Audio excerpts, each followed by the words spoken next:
we will do a little block party, ha? Tatanungin kita kung sino yung player na mas mahirap i-block. Kasi ikaw, sobrang galing mo mag-block sa volleyball. So now I will ask you, sino sa mga players na to ang mas mahirap i-block? Ready ka na ba? Okay. This is a Risa Sato block party here on the scorecard. Okay. Okay, Yeah. let's go. Block party. Alyssa Valdez or Gemma Galanza? Kung kay Alyssa ka, tayo ka dito. Kung kay Gemma, tayo ka dito. For you, who's harder to block, Alyssa or Gemma? Okay. Okay. Paano yung boss? Paano boss? Wait lang. Yeah. Siguro. Wait lang. Alyssa? Okay. yeah. Bakit si Alyssa? Bakit sobrang hirap i-block si Alyssa? Ang galing,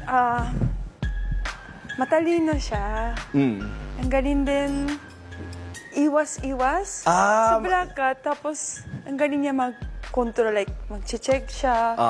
Oo, nakita niya siguro nasa yung kabilang court na alam mo yung may space. Yon.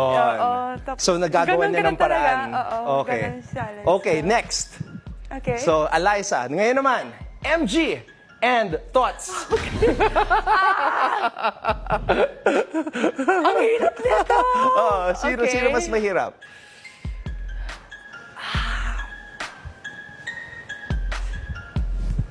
Wait lang. Na-imagine ko sana sa practice. Sa creamline. Siguro... wait lang. Si MG magaling din eh. ang Parang si galing Alyssa din. din eh. Alam niya kung saan eh. Pero si Tots malakas. Parang yung po sa practice, parang more block ko siya eh. So, dyan ka kay Siguro Tots. Si Tots na lang. Okay, let's go to the next one. Okay. Sed Domingo and Panaga. Parehong blockers yan. Mga naging teammate mo rin sa Creamline. Wait lang. Pray ko muna. wait. Pray. Oh, wait lang. Sige pa. Miss ko kayo. Miss ko kayo. Pangs din na. Sed Domingo. Okay. Let's go to the next one. Eto. Sato-san, mga teammates mo to ngayon sa Okay. Cherry Tigo. So, tignan natin. Eto. Ay! Princess! And Ate Abby. Yeah. Okay. Dati Si naging Ate captain. Abby. Abby's the captain now. Sa Ate Abby na ang bilis eh. Oo. Hindi siya mag-spike kasi Princess, ang lakas pa eh. Ang galing din yung ano niya, yung check niya na ito eh.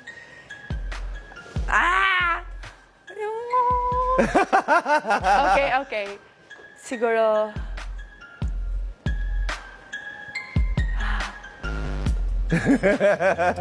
Siguro si Princess. Talagang sa NU ka lumapit ha, sa NU. Okay, last. Ito yung pinakamahirap sa Atosan. Okay. The last one sa ating block party dito sa The Scorecard. Sino ang mas mahirap i-block? Ano to? Anton San! Sino? Ako to eh. Sino? Oo nga. Oo. Ano mas magaling? Ito o ito? Ako to! Wait lang.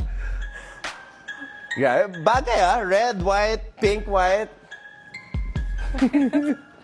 Wow! Okay. Okay, dito na lang. Sorry. Sabi ni Risa Sato, 9 championships with Creamline, +1 sa Bali Pure. Pero she'll try to win 10 again with the Cherry Tigo crossover. Sato-san, maraming salamat. Thank you so much. Thank you so much for coming here to the Scorecard. Thank you also.